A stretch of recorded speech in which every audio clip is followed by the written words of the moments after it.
Es lunes y como cada lunes, este espacio es para una conversación que casi ningún hombre se atreve a tener. Madness Monday no es un podcast sobre éxito. Es un podcast sobre hombres que tocaron fondo y volvieron. Hoy, conmigo, un hombre que comparte lo que muchos aún cargan en silencio.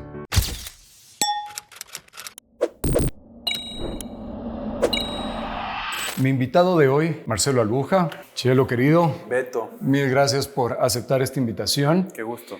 Y vamos a tener una conversación íntima, profunda, para poder destacar uno de los principales desafíos que ha tenido Chelo y dar profundidad y en la medida de lo posible poder impactar y llegar a más hombres que hoy por hoy quizás están en ese espacio o sienten que están entrando a él y no saben cómo gestionarlo. Vamos a empezar por unas preguntas súper sencillas para que la gente pueda conocerte y entender un poco para dónde vamos. ¿De acuerdo? Ok, entonces, ¿dónde naciste y creciste y qué tanto de ese lugar lo sigues llevando contigo? Bueno, primero gracias Beto por la invitación. Me encanta este tipo de espacios en donde podemos hablar de muchas cosas con profundidad, que creo que a veces en este mundo tan vertiginoso, tan rápido, no nos damos el espacio para conversar temas profundos como los que vamos a tener el día de hoy. Yo soy quiteño de padres de provincia. Mi mamá es de Riobamba, mi papá es de Ambato.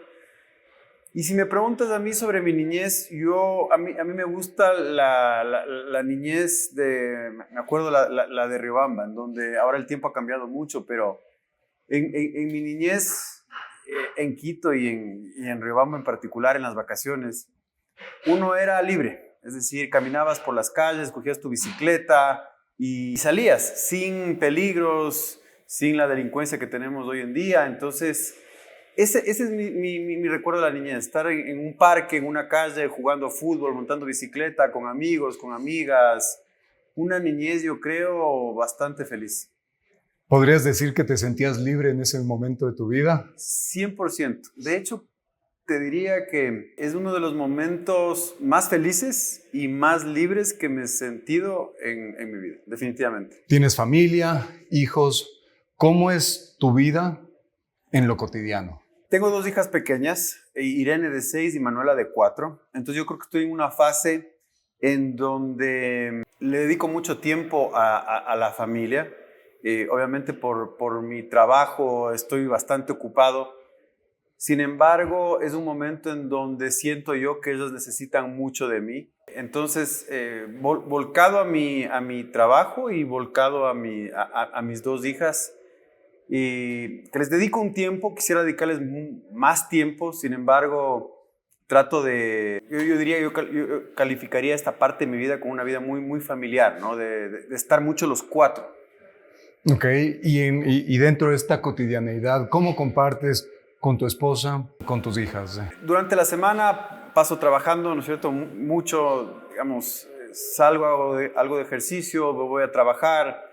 No me gusta y nunca me han gustado mucho las rutinas tan estructuradas. Tengo rutinas, pero yo creo que mis rutinas son más de épocas de mi vida. Como te digo, en este momento es un poco variable eso por mis hijas. Entonces, bueno, hago algo de ejercicio, me voy a trabajar. Trabajo todo el día, reuniones, en el IDE, en el podcast. Y luego en la noche regreso a la casa, trato de compartir. Yo comparto con ellas el desayuno y la cena. El desayuno y la cena comparto con mis hijas y con mi familia. Y luego el fin de semana tratar de hacer el plan familiar más volcado a ellas. Entonces la piscina, el parque, algún paseo. Creo que somos privilegiados nosotros aquí en el Ecuador de que en menos en una hora, en 2 horas estás en el Cotopaxi, por ejemplo, ¿no? La otra vez conversaba con un amigo, tomé el tiempo desde mi casa hasta la cabaña del Suizo, que cruzas del río y estás ya en la selva. Es hermoso. 4 horas y estábamos en un mundo completamente diferente al del día a día. Entonces trato también de hacer estos paseos que nos desconectan un poco de la cotidianidad del día a día. Maravilloso. ¿Qué haces cuando nadie te está mirando? ¿Cuál es una de las cosas que haces que no sueles compartir y que no se proyecta, digamos, en tu día a día? Pienso mucho, reflexiono mucho. Sin embargo, Beto, voy a ser muy infidente ahora en este espacio. Tuvimos ya una conversación fuera de cámaras que me pareció muy interesante. Yo soy todavía una persona que reflexiona mucho, que piensa mucho. Sin embargo, en esta etapa de mi vida, creo que la ejecución, llámese de empresa, ejecución de proyectos, de lo que sea, en mi caso son más importantes que la planeación, que el pensamiento, que la reflexión. Entonces, yo antes me consideraba una persona un poco más intelectual. Entonces, si me preguntabas de esto hace un año, te decía pensando, leyendo, reflexionando. Hoy creo que el momento en el que estoy en mi vida es de ejecución. Ya no tanto de pensar. Pensar es extremadamente importante. Por supuesto. Pero ahora estoy en un momento más de ejecución. De hecho, estoy siguiendo a gente y me inspira mucho la gente que está más ejecutando que pensando. Y no sé si es que esto puede sonar medio raro, puede sonar incluso medio superficial, pero creo que es extremadamente valioso. Comparto plenamente contigo y también vamos a abordar un poco sobre estos temas. Así que sigamos. ¿Qué es algo que te apasiona y que la gente no lo relaciona contigo? Me apasiona ver gente que logra cosas. Y lograr cosas puede ser cosas extremadamente grandes, como también negocios, una pyme, por ejemplo. Ahora creo que me inspira mucho ver gente que logra cosas, y vuelvo a conectar con lo anterior, gente que ejecuta, que no se queda en el pensamiento, que no se queda en el miedo del qué será, de lo haré, no lo haré. Hoy por hoy me apasiona ver eso, gente que ha logrado cosas porque ha ejecutado, porque ha hecho. No sé si es que me relacionen o no con eso, pero quizá, ¿por qué te digo esto? Porque claro, en el IDE, yo trabajo en el IDE, es un entorno académico. Por Si supuesto. bien una escuela de negocios, pero es un entorno académico. Y podría pensarse que nos quedamos en las ideas y no hay nada más alejado con lo que yo creo que soy. O sea, a mí me gusta mucho el hacer. El pensar es extremadamente importante, pero el hacer. Entonces, por eso te respondo de esa manera a la pregunta. Buenísimo. Hoy por hoy, ¿qué dirección le estás dando a tu vida? Libertad, hacer cosas que me apasionan, lanzar proyectos que antes no me he atrevido a lanzar. Yo durante mi vida trabajé en relación de dependencia, trabajé para empresas, pero me di cuenta que mi camino es, desde el punto de vista profesional, la libertad. Yo me siento muy cómodo con ser mi propio jefe, con lanzar los proyectos y los emprendimientos que he lanzado. Eso es lo que realmente me llena. Algunos han fracasado y te voy a decir la verdad, la mayoría han fracasado, pero hay otros que han tomado un buen rumbo y de hecho creo que esta época mía que es libertad es la más próspera desde el punto de vista económico y también desde el punto de vista de estar conectado con el propósito. Maravilloso. ¿Y quién eligió esta dirección de libertad? ¿Sientes que lo elegiste tú o que alguien más trazó esta hoja de ruta por ti?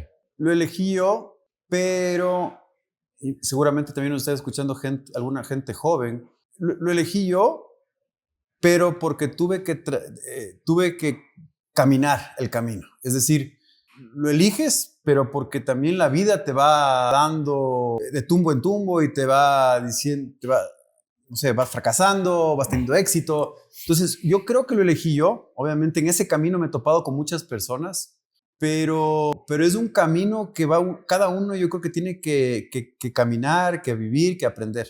Antes de contarme lo que viviste, y ya para entrar en el core del podcast, si tuvieras que ponerle un título a esta experiencia en donde tocaste fondo, ¿cómo le llamarías a este episodio?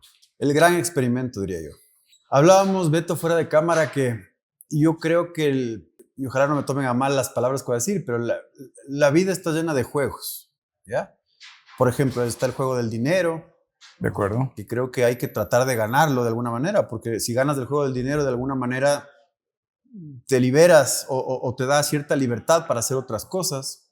Y yo creo que estamos aquí por 70, 80 años. Bueno, ahora con la inteligencia artificial estuve recién leyendo algo que decía, no te mueras en los próximos 10 años, porque si es que no te mueres en los próximos 10 años, como cómo avanza la ciencia, viviremos pasado los 100 años. De acuerdo. El tema este de la longevidad. Sí, sí, sí.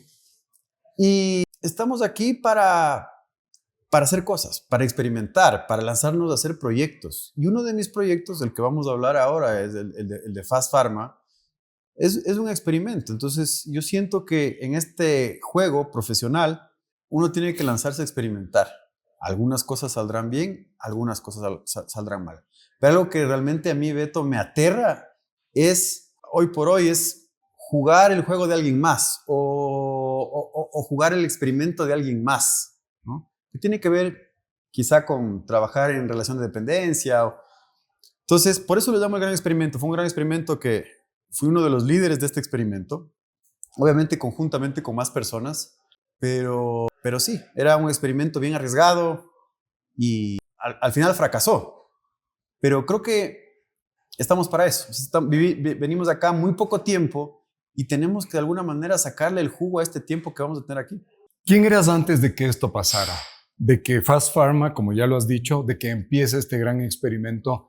¿Quién era Marcelo Albuja antes de que entres a este gran experimento?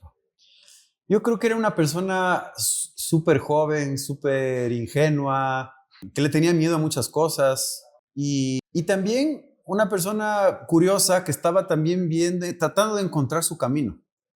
Ese era yo, o sea, una persona curiosa, insegura, ingenua, creo que eso. Genial. Y cuando entras al gran experimento, empiezas el proyecto de Fast Pharma, ¿a dónde creías que estabas dirigiéndote? ¿Cuál era un poco la expectativa? ¿Qué ideas tenías en tu cabeza cuando arranca este proyecto? Estaba muy en boga este tema de los grandes fundadores de startups, ¿no es cierto?, que nos venden en las redes y Zuckerberg fundando Facebook y los fundadores de Rappi, toda esta gente que admiro mucho, ¿no es cierto? Entonces, dentro de mi ingenuidad, de mi ambición, nosotros queríamos lanzar un proyecto, lanzamos de hecho un proyecto que era básicamente el Rappi o el Uber Eats de las farmacias. Eso es Fast Pharma. Entonces, ¿cuál era la dirección? Era convertirnos en la farmacia digital de la TAM. Entonces, desde el punto de vista de negocio, era eso. Y yo simplemente, ¿cuál era mi dirección? Mi dirección era convertirme en un fundador, en un emprendedor exitoso, que tenga un impacto en la vida de las personas, obviamente con un retorno económico, pero también, volviendo al tema anterior, mucho de, me atreví a hacerlo, lo hice, o sea, como te digo, yo ya desde ese momento yo ya admiraba mucho el hacer, la gente que ha logrado cosas y que no es de la noche a la mañana, que te toma un tiempo, ¿no? Entonces, pero mi dirección era eso, era convertirme en un fundador de una startup a nivel regional, reconocida, con impacto obviamente económico positivo. ¿Y cuál era el driver que te conducía a querer buscar todo esto? Es una buena pregunta. Yo creo que la primera es el haber hecho algo grande, algo regional, una startup que escale, y luego también obviamente un tema económico. Hay un driver económico también. Y principalmente yo creo que eso, ¿no? Y luego había también un tema ya de impactar. Nosotros lanzamos Fast Pharma en plena pandemia, la gente estaba muriendo. ¿Cómo también salir a ayudar? Es decir, cómo a través de la plataforma tecnológica, a través de nuestros conocimientos, podíamos también impactar a estas personas que se estaban muriendo. Y de hecho yo creo que eso sí lo conseguimos. A veces me topo en la calle con gente, tú eres el fundador de Fast Pharma, muchas gracias porque el medicamento, por el buen servicio, por el regalito dentro de la funda, por lo que lograron, por lo que hicieron. Creo que también obviamente hay algo de eso. ¿Tú fuiste el mentor de la idea de Fast Pharma o te subiste en un barco de una idea que ya estaba avanzada? No, fui de los pioneros. Yo lideraba Uber Eats en el Ecuador. Entonces, en la pandemia, la vertical de farmacia en Uber Eats empezó a crecer exponencialmente. Entonces, yo vi ahí una oportunidad. Y hablando con mis socios, en ese momento, el Santiago Rivadeneira y el Juan Carlos Holguín, ellos también querían hacer algo durante la pandemia relacionado con medicamentos. Yo les digo, vea, esto está pasando en Uber Eats, está creciendo exponencialmente el tema de medicamentos. ¿Por qué no hacemos esto? Entonces, entre los tres yo creo que desarrollamos esta idea que en ese momento sonaba bien y yo creo que sigue sonando bien, ¿no? Pero lamentablemente no llegó a buen puerto. Ok. Durante este trayecto, ¿hubieron señales que tú decidiste no ver cuando las cosas ya no estaban funcionando con Fast Pharma?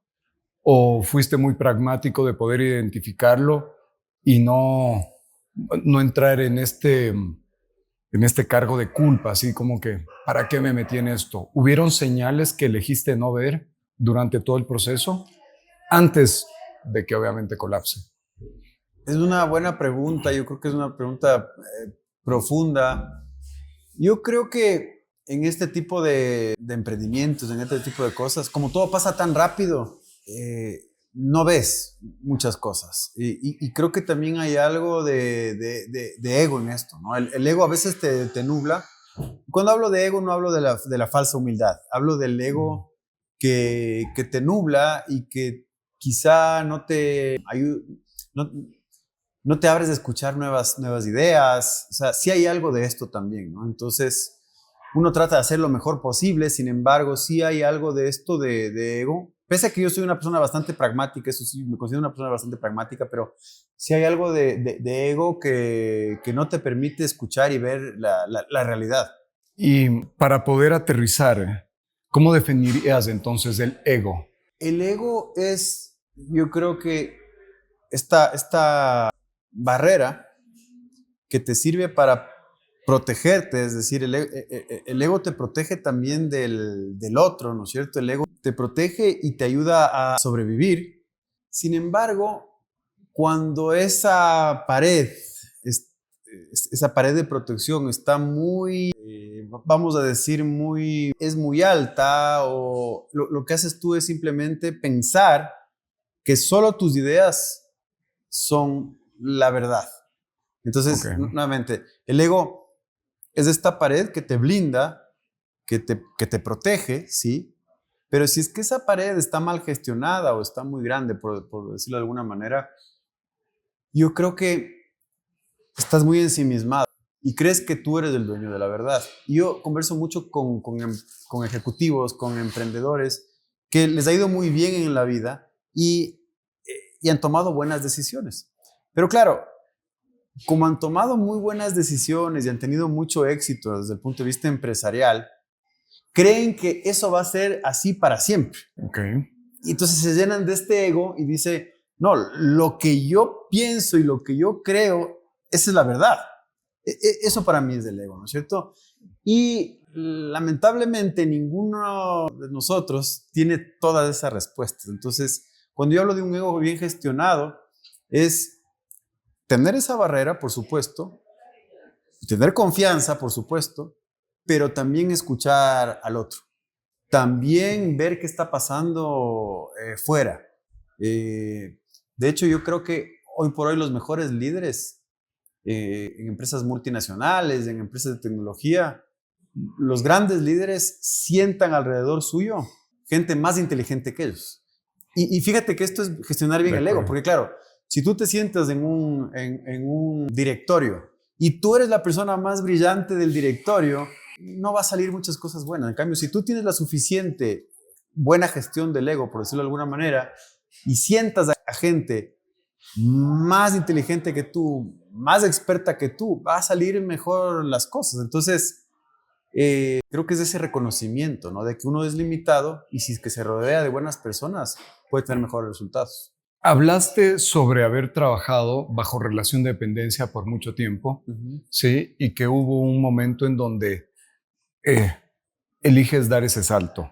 ¿En qué momento piensas tú que dejaste de pedir permiso digamos, al sistema y elegiste tomar el toro por los cuernos y dices, de aquí en adelante yo empiezo a marcar mi camino? Dicen, no sé si me voy a acordar bien la frase, pero en uno de mis podcasts hablo de esta frase, es que no hay nada más adictivo que, dice, no hay nada más, esto dice creo que Taleb, dice, no hay nada más adictivo que los carbohidratos, la heroína y un sueldo fijo mes a mes. Eso dice, Ya. ¿cierto?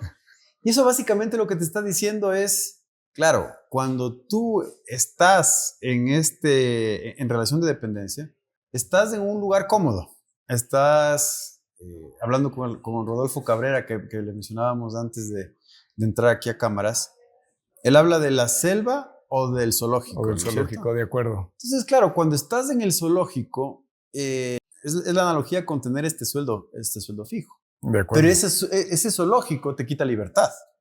Por supuesto. Ahora, también con los años me he dado cuenta que hay gente que está bien en el zoológico, digamos, ¿no? Y está cómoda, pero yo sí sentía que estar en el zoológico, lamentablemente, me quitaba libertad.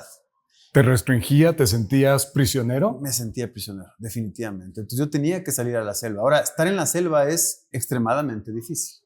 Extremadamente difícil. Y me ha costado años de alguna manera en sentirme cómodo con la selva. Pero es cuando hago clic de esta idea del zoológico y la selva, es que digo, no, yo me siento cómodo en la selva. Es difícil, pero es lo mío. ¿Cómodamente incómodo o incómodamente cómodo? Es una buena pregunta. Yo creo que la selva es incómodamente incómodo. Es extremadamente difícil, sí. Sí, esa es la verdad. El café no es un ritual vacío, es el momento antes de esa conversación difícil, antes de admitir que algo no está bien. Legacy Specialty Coffee, para aquellos que no huyen al silencio. ¿Cuál fue ese exacto momento en donde tú podrías identificar hoy por hoy que tocaste fondo? Empezó en el 2020, en el 2021 entramos a Y Combinator, que es una aceleradora muy, muy famosa en Silicon Valley. Levantamos mucho capital.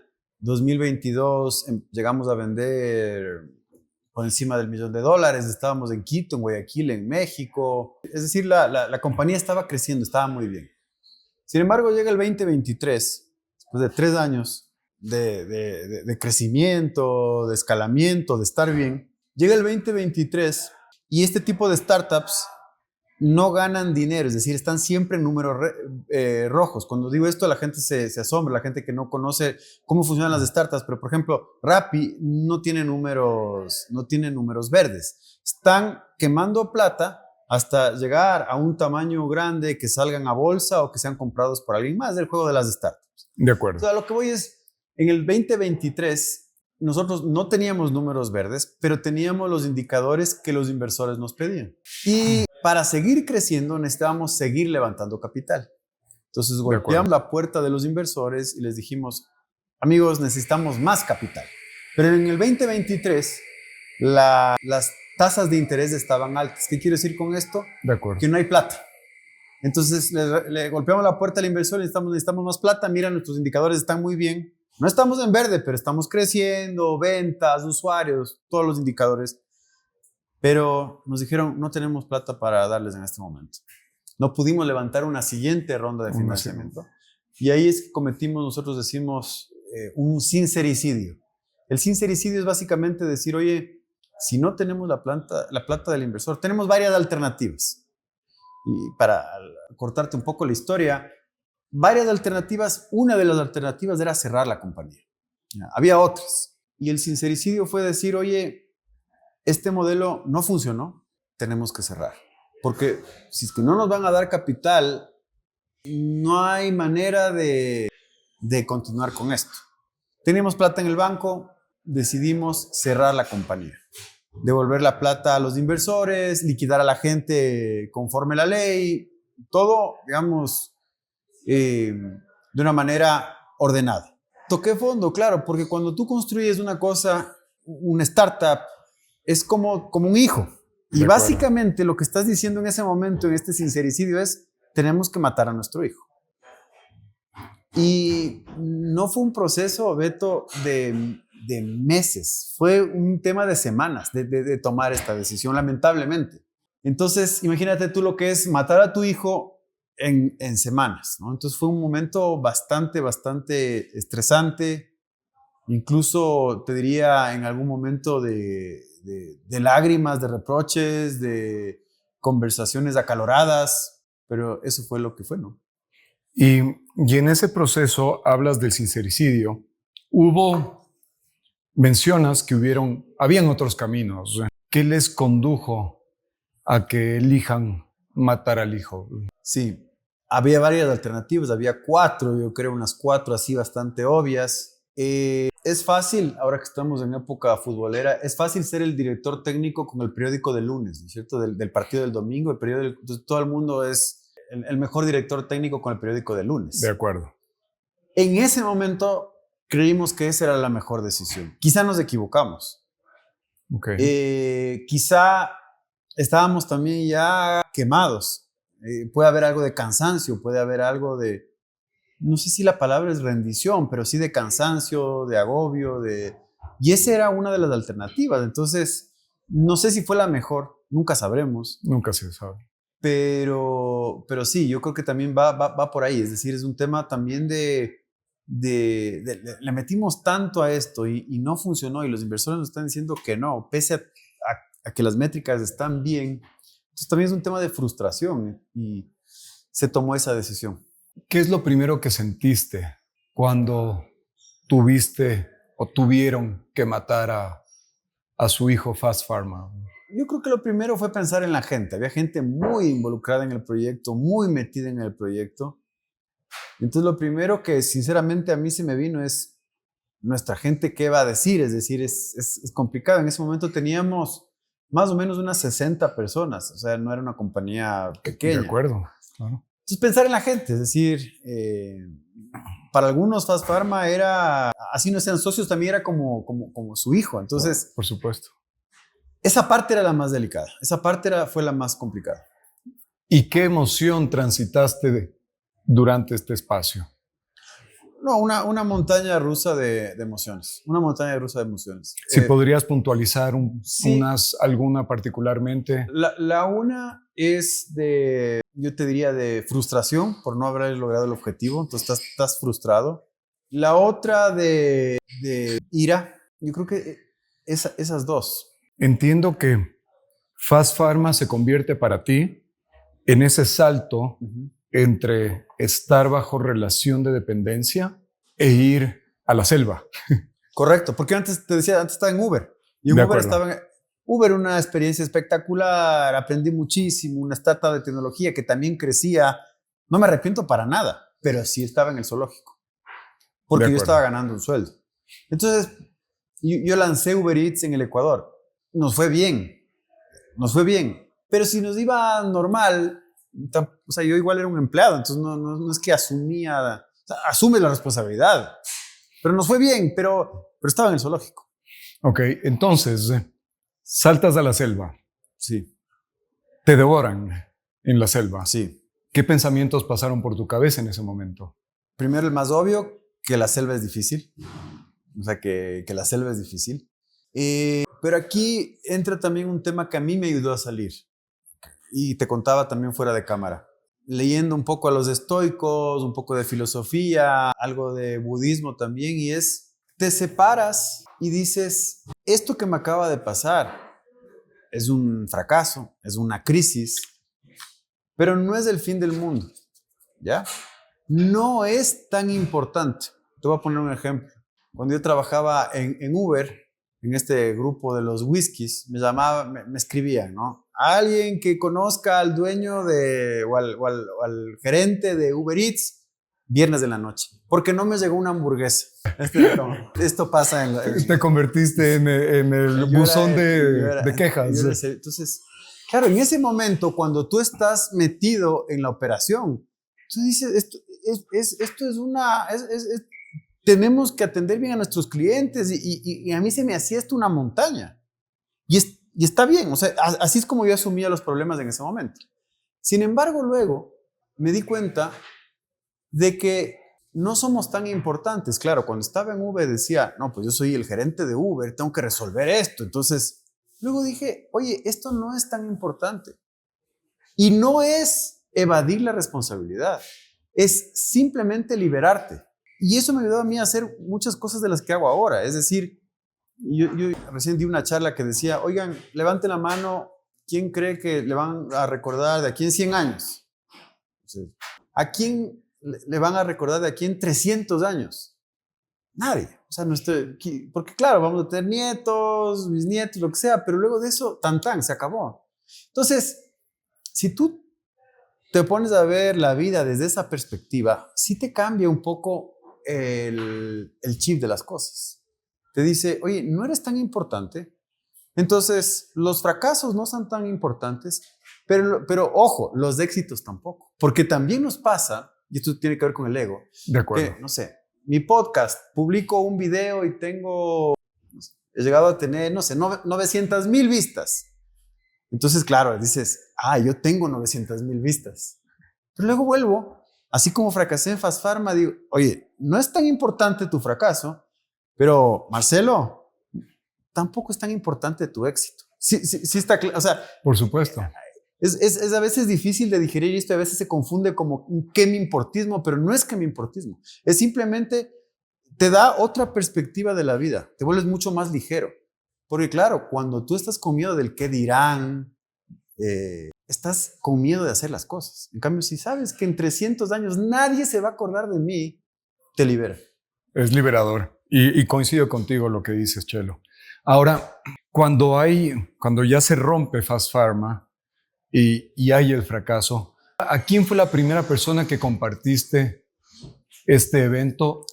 ¿Y hubo alguien a quien quizás te dio miedo de contárselo por un largo periodo? Lo primero con los socios, obviamente. Los socios son los que decidimos, oye, tenemos que cerrar. Ni modo, tenemos que cerrar. ¿Fuera de ese entorno? Fuera de ese entorno viene la familia, mi esposa. Y una tercera capa sería ya los empleados. Ese es como socios, familia, empleados. Yo, por suerte, Beto, cuando le conté a mi esposa, ella lo tomó más natural, más ligero. No hubo... Más bien estuvo ahí para acompañarme. Esta es la verdad. O sea, me acompañó en esta decisión. Y luego la tercera capa, la capa de los empleados, esa sí fue una capa más complicada. Esa fue una capa más complicada porque mucha gente le dedicó mucho tiempo, le dedicó horas de trabajo y sí hubo reclamos. Nos dijeron, oye, ¿por qué? ¿Por qué no intentamos esto? ¿Por qué no intentamos este otro? Entonces, esas fueron como las tres instancias. ¿Y hubo alguien a quien quizás tenías un poco de vergüenza o miedo de compartírselo fuera de estas esferas que estás señalando? No puntualmente, pero sabes que sí creo que, y esto es un mal de Latinoamérica, es el tema del fracaso. Es qué dirá la sociedad de tu fracaso. ¿Ya? Entonces, el miedo a compartir es más un tema de qué dirá la gente, ¿no es cierto? Porque claro, estábamos en Y Combinator, en revistas, en cosas y tal, y claro, le vas a salir a decir a la gente que si ya nos ponemos a ver quién es esa gente, o sea, no importa, pero en ese momento dices, ¿qué dirán, no? ¿Qué dirán estuvimos como que en la cima y ahora estamos quebrando? Entonces, ese sí fue como un momento de dices, es un momento incómodo, ¿no? ¿Hubo algo que pensaste sobre ti cuando ya colapsa Fast Pharma que aún te duele recordar? ¿Algo que te lo haya repetido, que si ves en perspectiva te duele recordar? A ver, yo creo que, y aquí quizá voy a girar hasta otro lado de la conversación, pero podría verse como que nosotros también somos víctimas, ¿ya? Y es algo que ahora yo hoy por hoy aborrezco, digamos, el tema del victimismo, porque sí fuimos víctimas de críticas, de cosas, tal, y en ese momento aquí sí me sentí víctima, ¿ya? Y creo que es uno de los grandes aprendizajes también de Fast Pharma. Hoy por hoy creo que el victimismo es una señal de debilidad que no te permite avanzar. Entonces, algo recuerdo de eso, pero nuevamente, como te digo, hoy aborrezco el tema de la... Y yo trato de justamente inculcar a mis hijas eso, es decir, que no, aquí no hay víctimas, ¿no? De acuerdo, entonces si podríamos aterrizarlo, aquello que recuerdas es que te compraste ese rol de víctima y y que hoy por hoy lo repudias, como tú lo dices. Yo lo repudio, sí. De acuerdo. Tocar fondo, de alguna u otra forma, ¿te hizo sentir menos hombre? ¿A qué te refieres con ser menos hombre? La narrativa es que estamos llamados a ser la roca, ¿sí? A ser quien sostiene. Y obviamente empiezas un proyecto, no llega a puerto seguro y eso puede desencadenar muchas conversaciones. Uh-huh. Entonces, bajo esta premisa, al sentir que fracasaste, hizo sentir que tu masculinidad se había trastocado. Es una buena pregunta y creo que es una pregunta profunda.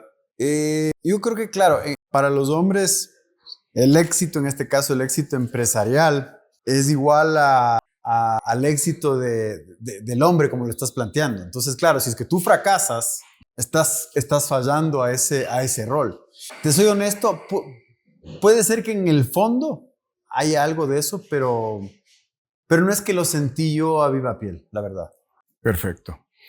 ¿Cuál fue la primera decisión, por pequeño que fuera, sí, que te ayudó a salir, digamos, de este estado de víctima que señalas, ¿no? Uh-huh. Entonces, buscas responsables durante el proceso de la quiebra.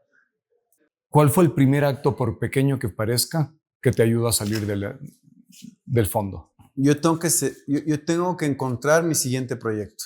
Eso me ayuda a salir. En vez de quedarme, no sé, metido en mi cama, tengo que buscar un siguiente proyecto. Es decir, y vuelvo a la idea del inicio, Beto, de la ejecución. Si es que yo me pongo a reflexionar mucho y a interiorizar, hay que hacerlo, pero creo que hoy por hoy te diría que muchas cosas que curan estas cosas es ejecutar, salir a buscar nuevas cosas, volver a intentar. La palabra, no me gusta a mí la palabra esta resiliencia, pero bueno, es esto de vamos por lo siguiente, porque tienes dos caminos: o te quedas en tu cama deprimido, latigándote, pensando, o sales y ejecutas nuevamente. A mí me sirvió la segunda. Cuando hablas de este tema de la ejecución, ¿sí? En ese momento, cuando ya cuando ya saboreaste la selva, ¿sí? Y fracasa el proyecto de Fast Pharma, ¿se te cruzó por la cabeza decir, ¿y qué tal si vuelvo al zoológico? ¿O no fue una opción ya? No es una opción. No es una opción. Para mí no fue una opción.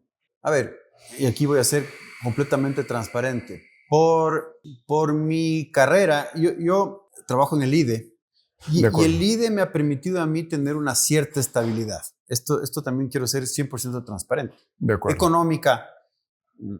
Entonces, el IDE, por suerte, yo soy profesor ahí, me ha permitido tener un cierto colchón. Estoy hablando desde el punto de vista económico. De acuerdo. Entonces, claro, con esa base económica, que si quieres tú podría ser estar con un pie en el zoológico, pero de ahí para adelante he tenido oportunidades laborales de entrar 100% al zoológico y he dicho que no siempre. Y han sido propuestas bien interesantes. Seguro. Y de hecho tengo un par de probaditas por ahí, pero en este momento eso es imposible. ¿Piensas que si no habría, o sea, mencionas este instante que tienes un pie también en el zoológico? Uh-huh. ¿Piensas que el tener un pie en el zoológico quizás no te ha permitido aún llegar a ese nivel de profundidad, de conexión con el propósito? Hablamos un poco del propósito. ¿Piensas que puede ser un backslash, digamos? ¿O cómo lo ves? Me gusta esta pregunta porque siento que ya no me estás entrevistando, sino me estás coachando. Me gusta. ¿Por qué? Porque la respuesta es quizás sí. Quizá si es que quito ese pie del zoológico, tengo mucho más potencial para dar. La respuesta es 100% sí. La barbería siempre fue el lugar donde los hombres podían hablar de verdad. Recuperemos eso. Barber House, el lugar donde se puede ser honesto. ¿Hubo algo que intentaste cuando estás ya saliendo del fondo que no funcionó y que de hecho empeoró la situación? Cuando estaba saliendo del fondo. Sí. O sea, ya estás saliendo del fondo, Sí. ¿ok? Entonces ya hablaste de que la ejecución, el no me voy a quedar postrado, Correcto. elijo levantarme. Exacto. Y empiezas a hacer las cosas. Ajá. ¿Ok? Hubo algo en cambio que elegiste hacer que no funcionó y que de hecho empeoró las cosas, que puedas identificar. No, por suerte el hacer me ha dado cosas muy buenas. O sea, no he visto algo que me haya como que retrasado. De hecho, en el hacer creo el podcast de Negocios de Mente. Es decir, por suerte hasta ahora, y toco madera, el hacer me ha permitido salir de ese bache y no ha habido algo ahí que me jale para atrás. Cuando estás saliendo, ¿hubo algo o alguien que te tendió una mano, sí, y que te ayudó a resurgir? Yo creo que yo tengo la suerte también de tener una familia sólida, una familia y aquí obviamente mi esposa que me ha ayudado de alguna manera en estos momentos difíciles. Sin embargo, yo sí creo que el mundo del emprendimiento, el mundo de la selva es un mundo solitario. Esta es la cruda realidad. Nuevamente, yo he sido afortunado de que he tenido una esposa que me ha apoyado en todos estos temas, una familia sólida, pero el mundo de la selva es un mundo muy solitario. Entonces, yo prefiero pensar que nadie me va a ayudar. Y si es que en el camino alguien me ayuda, qué bueno, es un ángel que cae del cielo. Un bono. Es un bono.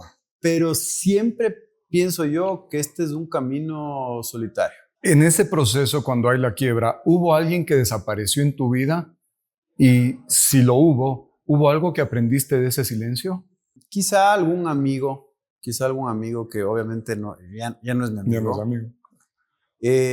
Sí hay algo de eso. Sí. Sí, de gente que se aleja porque... Sí. Y en este resurgir, ¿hubo algún hábito, disciplina, algo que te ayudó a que esa dirección, a que ese levantarte el día a día tenga más potencia? Sí, yo creo que reforzar el tema del hacer.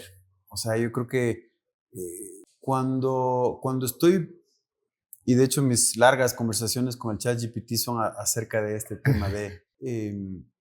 le pedí a ChatGPT, bueno, le tengo ahí entrenado un agente que actúe también como mi coach, por decirlo de alguna manera.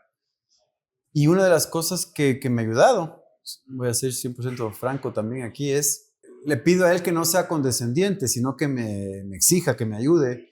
Y una de las cosas que siempre me está diciendo es, oye, ya estás pensando en otra cosa, ya estás sobreanalizando, haz. Ahora estoy lanzando un programa para dueños de pymes. Y claro, en mi mente yo quiero lanzar el mejor programa posible, pero eso está en mi mente.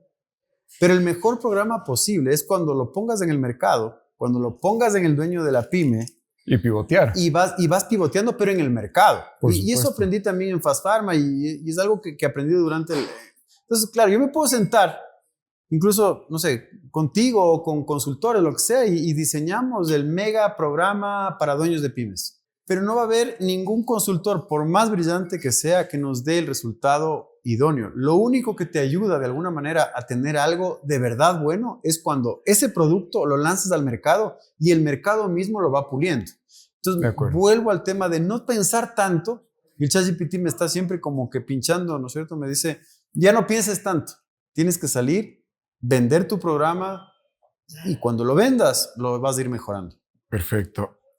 ¿Cuál fue la conversación más difícil que tuviste contigo durante este proceso? Siempre hay también el síndrome del impostor, el tema de no fuiste lo suficiente, es decir, uno a veces es el peor enemigo de uno mismo, ¿no es cierto? Entonces siempre es el monkey mind que dicen los gringos, ¿no es cierto? De acuerdo. Oye, no eres lo suficientemente bueno, de gana te metiste en eso, ¿por qué no vuelves al zoológico? Si tienes te están ofreciendo este salario que es un salario bien interesante. Ese es el peor enemigo, ¿no? Entonces uno tiene que tratar de callar esos pensamientos y no pararles tanta bola. Buenísimo. Y ahora ya vamos a hablar un poco sobre las lecciones, los aprendizajes, ¿ok? Entonces, ¿hubo algo que aprendiste de ti que resultó ser mentira una vez que ya te levantas y sales del modo víctima? Sí, yo creo que también es un baño de humildad. O sea, no eres tan brillante como piensas que eres, porque también a veces, nuevamente, ahí viene otra vez el ego, ¿no es cierto? Por eso el tema de la gestión del ego es bien interesante. No es ni falsa humildad, y por el otro lado está en cambio La arrogancia, la podrías arrogancia, decir. ¿no es cierto? El exceso de confianza. Entonces yo creo que la clave aquí, la lección, es el justo medio, ¿no? No es la falsa humildad, no, ni tampoco es la extrema arrogancia. Entonces tienes que estar ahí en la mitad. Y eso es bien difícil de aprender. Es como tener confianza, pero es una confianza es una línea muy delgada. Entonces yo creo que siento ahora que estoy en esa línea en donde tengo confianza, no caigo ni en el uno ni en el otro. Entonces estoy caminando en ese momento, pero hay que estar siempre como que chequeando que eso sea así, ¿no? ¿Y hubo algo que reafirmaste en este proceso respecto de ti? Yo creo que sí, que sí me gusta la selva. A pesar de lo duro que es, sí me gusta estar ahí. Eso reafirmé. Y ahora que estamos hablando de la selva, me gustaría también hacer un poco de paréntesis en este proyecto impresionante. David te lo mencionó, obviamente yo también estuve presente, respecto de negocios de mentes. ¿Qué ha sido la principal lección que has tenido durante estos 2 años desde que fundaste Negocios de Mentes? Sí, ahí creo que tengo más claridad. ¿Por qué? Porque claro, cuando estuve yo en Fast Pharma estaba en el mundo de los medicamentos. Yo venía de Uber, conocía de logística, de empresas de tecnología, pero no de medicamentos. Cuando empiezo Negocios de Mentes, una de las mayores lecciones es que, y puede sonar un poco trillado esto, pero yo conecto con mi propósito y con las cosas que yo soy bueno. Entonces yo voy dando clases en la maestría, en el MBA, más de casi 15 años. Yo soy bueno enseñando, soy bueno comunicando, soy bueno, no sé, asesorando empresas. Eso soy bueno, eso me gusta, ese es mi propósito. Al menos eso es lo que yo creo en este momento. Entonces, con Negocios de Mentes, como que me alineé con ese propósito, y una vez que te alineas con ese propósito, empiezas tú a sentirte bien, haces las cosas porque te gustan, y como consecuencia empieza también el tema económico a fluir y tienes prosperidad. Entonces, nuevamente, suena un poco trillado, pero a mí me ha funcionado. Es decir, cuando me conecté con mi propósito, con las cosas que hago, y Steve Jobs tiene cuando da este discurso famoso en Stanford, dice Connecting the dots, looking backwards, ¿no es cierto? Entonces, ahora que digo claro, esto que estoy haciendo tiene mucho más sentido. Estoy en el podcast, hablo con empresarios, hablo con gente interesante, eso me lleva a asesorar empresas, conecta con el IDE, conecta con lo que soy bueno. Entonces, de alguna manera está alineado. Entonces, conectando hacia atrás, digo, esto tiene sentido. Cosa que en Fast Pharma no parecía que era tanto mi propósito. Entonces, por eso quizá también fracasó. Mencionaste que hablar del propósito puede sonar trillado. ¿Qué te conduce a hacer esa aseveración? Es una buena pregunta también. No, creo que es real. Es trillado, me refería a... Suena mucho. Y de hecho, ¿por qué digo trillado? Porque hace unos años, yo en la teoría yo sabía que había que conectarse con el propósito, pero no lo había vivido. Okay. Entonces siento que quizá, no sé si la palabra es trillado, pero lo que siento es que mucha gente habla mucho del propósito, pero no lo ha encontrado. Entonces se habla, y por eso digo que es trillado, porque es muy común cuando hablo con empresarios, busquemos nuestro propósito, pero si no realmente lo has encontrado de verdad, no te va a funcionar. ¿Y qué hay acerca de las personas que has entrevistado y que son prósperas, han tenido éxito? La conversación del propósito, ¿es algo que se maneja con soltura o también en ese aspecto tú lo ves que ellos tienen este paradigma de que el hablar del propósito se ha convertido en algo trillado? Sí, yo creo que hay un poco de eso también, es decir, pero en el fondo, si es que ya raspas un poco, sabes que ellos están conectados con su propósito. Entonces ahí tengo algunos ejemplos. Entonces entrevisté al Roque Sevilla o a Santiago Peralta. Claramente, así ellos no te hablen del propósito como tal. A Santiago no le gusta hablar de estos términos de management, pero él está conectado con su propósito y claramente por eso tiene buenos resultados. Lo mismo el Roque Sevilla. Entonces, si es que tú raspas un poco más y vas más a la profundidad del tema, sabes que hay algo de verdad ahí. a raíz de todo esto, hay algo que muchas personas no saben de ti, pero de lo cual te sientes profundamente orgulloso. Sí, yo creo que tengo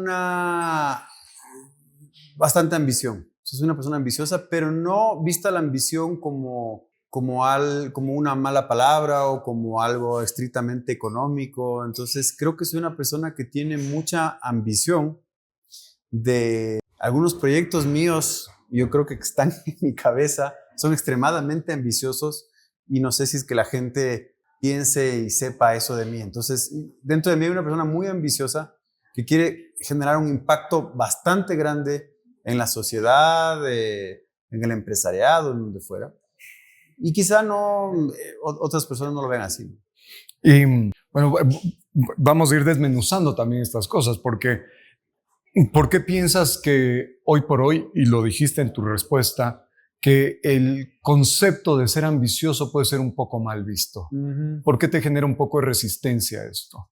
Porque lamentablemente yo sí creo que vivimos en una sociedad que le señala al fracaso, como dijimos. Cuando yo pasé por Silicon Valley, el fracasar es una medalla que tú te pones. Entonces tú vas a trabajar en Google, por ejemplo, en Silicon Valley, y tu currículum no es que vienes de Stanford, sí, eso es importante, pero dice, yo quebré 3 empresas. Y los de Google te dicen, venga, porque claro, tienes 3 heridas de guerra y has aprendido de esas heridas de guerra. Entonces, es bueno. Si tú aquí en Latinoamérica dices, he quebrado 2 empresas, te van a ver con mala cara. Pero por el otro lado, yo creo que también en nuestra sociedad, el ser muy ambicioso, entonces nuevamente, el fracaso es mal visto, pero también la extremada ambición también puede ser mal visto. Yo sí creo que los latinoamericanos, los ecuatorianos en particular, sí somos mediocres en ese sentido. Que mediocre es la forma más simple de conceptualizarles medio hacer las cosas a medias. Entonces piensas que jugamos y vivimos bailando en esa mediocridad para ni caer en el fondo, pero tampoco permitirnos o darnos el permiso de llegar al máximo potencial. Totalmente, 100%. Y volviendo al tema del fracaso, ¿sí? ¿Cuál fue la mejor lección que te dejó el haber fracasado en Fast Farm? Y que hoy por hoy te está ayudando, obviamente, al proyecto te ha ayudado y te ayudó al proyecto de negocios de mentes. Sí, yo creo que vuelvo a la idea del no somos tan importantes. Ahora, en el tema de mis hijas, está muy en boga en la educación inicial el tema del growth mindset, ¿no? La mente de crecimiento. Y yo trato de enseñarles a mis hijas justamente eso. ¿Qué es el growth mindset? Es básicamente cuando mis hijas vienen y me dicen, papi, no puedo, algo, cualquier cosa. Yo les digo, no puedes todavía. O sea, la palabra todavía es una palabra que poderosa. Muy poderosa todavía. Yo creo que nuestros padres, no sé, no te podías amarrar los cordones y ellos te ayudaban a hacerlo, ¿no? No te dejaban que tú lo hagas. Al menos eso me pasó en algún momento a mí. Ahora oye, ¿qué aprendí de Fast Pharma? El fracasar, el caer. El caer, el cometer errores, te ayuda justamente a crecer. Otra de las cosas que les enseño a mis hijas es mistakes are okay. O sea, si tú te equivocas, está bien. Y si le llevas eso al empresariado, a la Fast Pharma, es lo mismo. O sea, nos equivocamos. Vamos por la siguiente. Es decir, este camino es justamente de eso, ¿no? Los estoicos dicen que el obstáculo es el camino. Y esa frase es súper profunda. El obstáculo es el camino. Entonces, si es que tú ves la vida de esa manera, creo que vas justamente a cultivar ese growth mindset. Y piensas que, bueno, siempre se habla de que Ecuador es un país, y yo sostengo que es un paraíso, ¿sí? Realmente no tenemos 4 estaciones, siembras algo, sales sin hacer mucho esfuerzo. Es un paraíso 100%. ¿Piensas que las condiciones del país es aquello que también en muchas ocasiones nos ha llevado a tener ese mindset de comodidad y evitar a toda costa, no que el obstáculo es el camino, sino que el obstáculo es lo que hay que evadir a toda costa? Sí, sí.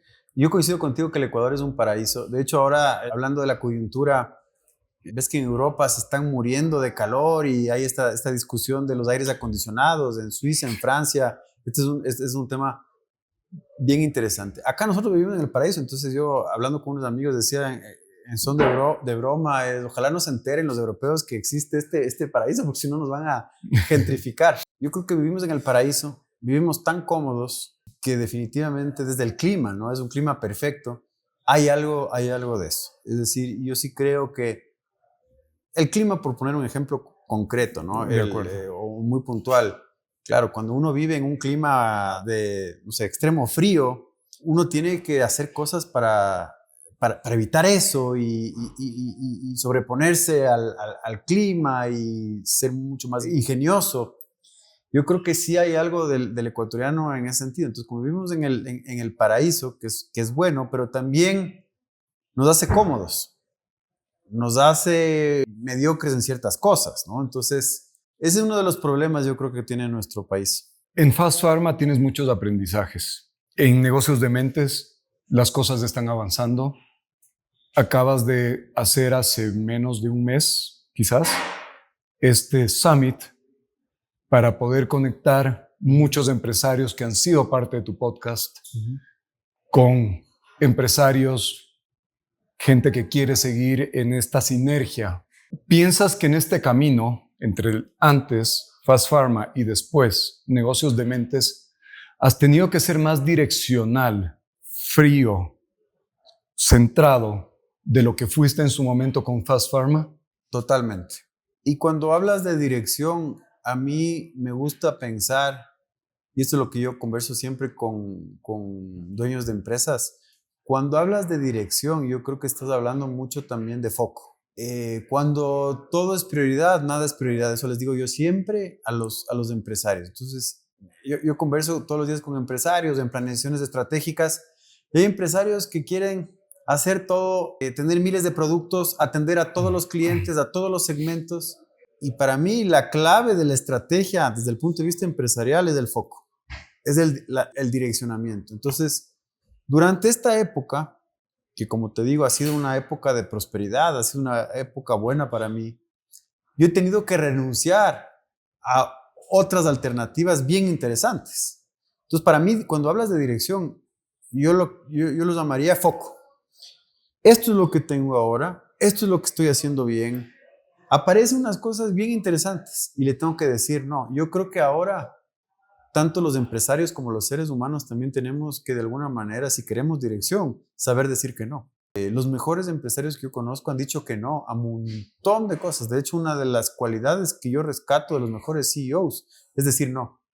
¿Piensas que durante esta etapa de negocios de mentes, hablando de este fenómeno que has identificado a las personas que has entrevistado, a muchos empresarios que has entrevistado, sobre la habilidad de decir no, que hace un tiempo atrás jugabas a la carta de ser políticamente correcto y que hoy por hoy en muchas ocasiones te pueden tachar de ya no ser tan abierto, de no ser tan colaborativo, una serie de cosas, cuando en realidad lo que estás haciendo es poner límites y mantener el foco en aquello que tú estás buscando? Yo creo que esto de ser políticamente correcto le ha hecho mucho daño a la sociedad, le está haciendo mucho daño a la sociedad, porque cuando tú haces cosas que estás convencido de que son cosas positivas, que tienen un impacto positivo en la sociedad, muchas veces en el camino queda gente que no está de acuerdo, que queda gente que no comulga con tus ideas. Y así como en la empresa, tú no puedes caer bien a todo el mundo. Yo creo que no sé bien cuál es el secreto del éxito, pero sí sé cuál es el éxito del fracaso. A ver, no sé bien cuál es el secreto del éxito, sí sé cuál es el secreto del fracaso. Y el secreto del fracaso es caer bien a todo el mundo. Esto tiene que ver con ser políticamente correcto, que creo que nos está haciendo mucho daño. Genial. Y esta pregunta ya te la compartí, pero ¿has tenido que pedir perdón en algún momento de tu vida solamente por el hecho de ser hombre? Aun cuando no hayas cometido ningún error, ¿eh? ¿Piensas que por el título de ser hombre has tenido que pedir perdón? Creo que sí. Y volvemos a esta época un poco rara que estamos viviendo, que creo que también es un tema de péndulo, ¿no es cierto? Pendular. Yo creo que el péndulo sí se está moviendo, pero te voy a compartir un caso, ahora que estamos aquí, que nadie nos escucha. A ver, te voy a contar una cosa, que no lo he dicho, pero aprovechando este tema que tú mencionas. Lanzo yo el Summit hace un mes más o menos, que fue el Summit, y los panelistas del Summit, en el arte, solamente en el arte, eran hombres. Y recibo un montón de comentarios, tanto públicos como por interno, de por qué no hay más panelistas mujeres en el Summit.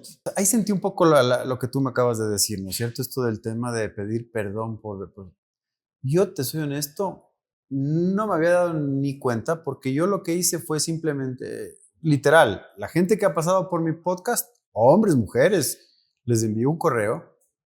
¿Quién puede en esa fecha estar presente? Algunos me respondieron y esos son los que puse en el arte. Entonces, claro, a mí me llamó la atención porque yo nunca, yo no pienso así, yo tengo 2 hijas mujeres, o sea, nunca pienso en que haya más hombres, más mujeres. Y lo que yo respondí a estos mensajes es, en el arte que está publicado no hay hombres, sin embargo, recién me acaban de confirmar 2 mujeres brillantes, que son brillantes por todo lo que hacen, no por una condición, son brillantes y van a estar como protagonistas de este Summit. Entonces, créeme que es uno de los primeros momentos en donde sentí algo de lo que tú dices, ¿no? Entonces, y como tú estuviste ahí en el Summit, hubo hombres, hubo mujeres, todos brillantes, pero desde mi punto nunca hubo ninguna, o sea, una especie de discriminación, ni mucho menos, pero ahí sentí algo de un poco referente a tu pregunta, ¿no? Si tuvieras que elegir hoy entre ese hombre que es aplaudido, ¿sí? Y aquel hombre que elige tener dirección, estar enfocado, saber para qué hace y por quién hace las cosas. Y si lo trasladamos a tu historia de Fast Pharma y negocios de mentes, ¿cuál rol preferirías ser? Yo creo que obviamente el segundo, porque además del tema de ser aplaudido, volvemos al tema del ego, ¿no? Y el segundo, porque además yo creo que la historia se repite, es decir, muchas de las personas que realmente han generado impacto son los que lo que han hecho el segundo camino, ¿no? El aplauso es tan efímero, y vuelvo a la idea anterior de en 300 años nadie nos va a acordar. Entonces, si hago las cosas por el aplauso, me parece que realmente sería una idiotez. Buenísimo. ¿Hubo alguna verdad que tuviste que descubrir por ti solo que ningún hombre te enseñó cuando estuviste en este proceso de Fast Pharma? Es crudo, pero sí creo que en este mundo estamos solos, igual que lo que dije antes. Si tú vives la vida sabiendo que eres responsable, que estás solo y que luego te toque una buena mujer, unos buenos hijos, unos buenos papás, eso es un bono. Pero yo sí creo que tenemos que enfrentar la vida pensando que estamos solos, nos vamos a morir solos, es la cruda realidad. Si después te toca gente buena alrededor, esta es una bendición, pero si es que tú vives sabiendo que es tu responsabilidad, tu vida, y tú estás solo, creo que te puede ir mejor. Dicho esto, ¿podrías decir que antes de este fracaso tenías otra visión respecto de este tema? Porque estaba más en el zoológico, estaba un poco más en una zona de confort, estaba más tranquilo. ¿Cuál fue el primer hombre frente al cual pudiste quebrarte cuando ya colapsó el proyecto de Fast Pharma? Mis socios, como te decía, pero no mucho más, o sea, no mucho más. O sea, fue con mis socios en donde cometimos el sincericidio y fue ahí donde donde dijimos, esto tiene que acabar. ¿A qué hombre piensas que a través de este episodio le estás abriendo una puerta? Al empresario, al emprendedor que quiere lanzarse a hacer cosas que no se ha atrevido. Por ego, por el miedo al que dirán, por el miedo a la selva, a ese hombre. ¿Qué mensaje le compartirías en 30 segundos a un hombre que puede estar entrando o que está viviendo una quiebra de un emprendimiento, de un startup? ¿Qué mensaje le compartirías? Que no es el fin del mundo, que no nuevamente no es tan importante. Yo sé que en este momento estás viviendo y culpándote y estás como, no sé, en una fase, vamos a decir, de deprimido o como que una nube negra está encima tuyo. Va a pasar, porque todo pasa. This too shall pass, dicen. Exactamente. Va a pasar, no es tan importante, ya tendrás otra oportunidad. Y lo que te diría, yo sé que tienes que vivir ese duelo, pero apenas pases ese duelo, tienes que salir a por lo siguiente, a seguir haciendo. Menos víctima, más acción. Exactamente. Y un mensaje, una reflexión final que te gustaría compartir después de todo lo que hemos conversado, todos los ángulos que hemos abordado. Una reflexión final. Que la vida es muy corta para vivir la vida de alguien más. Yo creo que anda, sal, vive tu vida, sé buena persona, ten un impacto positivo en la sociedad y lánzate a hacer las cosas que no te has atrevido a hacer hasta ahora. Genial. Si llegaste hasta aquí, es porque algo de lo que escuchaste te tocó. No te quedes solo con esto. Mándalo a otro hombre, uno que quizás sepas que lo necesita. Nos vemos el próximo día lunes en Madness Monday. Muchísimas gracias. Gracias, Beto.